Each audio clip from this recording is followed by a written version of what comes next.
નમસ્કાર, આપ જોઈ રહ્યા છો જેકેએસ ન્યૂઝ ગુજરાતી. વાત કરીએ રખડતા ઢોરનો ત્રાસ. અચાનક રોડ પર આવતા એમ્બ્યુલન્સ સાથે થઈ હતી ટક્કર. અમરેલીના મોટા ગોખરવાડા ગામે થયો હતો અકસ્માત થતા દર્દીને અધવચ્ચે રાજ રજડ્યા હતા. મોટા ગોખરવાડા ગામે અકસ્માત થતા 108 બોલાવી દર્દીને અમરેલી મોકલાવ્યા હતા. રખડતા ઢોરે હવે અમરેલીના બધા જ રોડ ઉપર અડ્ડા જમાવ્યા છે. અવારનવાર થતા જ આવા અકસ્માતને અટકાવવા તંત્ર દ્વારા યોગ્ય પગલાં લેવાય તે જરૂરી છે. જેકેએસ ન્યૂઝ ગુજરાતી સાથે પ્રદીપ ઠાકર, અમરેલી. શું નામ છે તમારું ને આજે અકસ્માત સર્જાય શું છે હકીકત?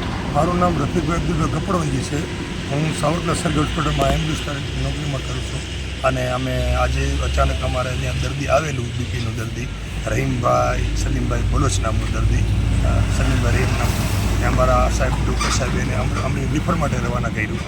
હું ગાડી લઈને રિફર માટે દર્દીને અમરેલી સરકારી હોસ્પિટલમાં મૂકવા જતો હતો ત્યારે મોટા ગોખરવાળા અચાનક એક ફોર વ્હીલ સામે આવતી હતી ને હું મારી સાઈડમાં જ જતો હતો. અચાનક ખૂટીઓ વચ્ચે આવી જતા અમારી વાહનમાં અકસ્માત થયેલ છે. ડાબી સાઈડમાં વાહનમાં લાગી ગયેલ છે અને દર્દી અંદર સાથે હતું. સાઈડમાં મેં ગાડી ઊભી રાખી અને તાત્કાલિક મેં 108માં ફોન કરી તાત્કાલિક 108 બોલાવી દર્દીને તાત્કાલિક અમરેલી હોસ્પિટલમાં રવાના કરેલ છે. અને જેથી કરીને સરકારશ્રી મારી નમ્ર વિનંતી છે કે અવારનવાર નાના અકસ્માતો થયા હતા કે કોઈ મોટરસાઇકલવાળા સાથે અથડાય છે, ખૂટિયા ઢોર અથવા કોઈ ફોર વ્હીલ સાથે અથડાય છે, કોઈ મોટા વાહન સાથે અથડાય છે. સરકારશ્રીને મારી નમ્ર અપીલ છે કે આને મને તાત્કાલિક યોગ્ય આપવા મારી નમ્ર વિનંતી છે.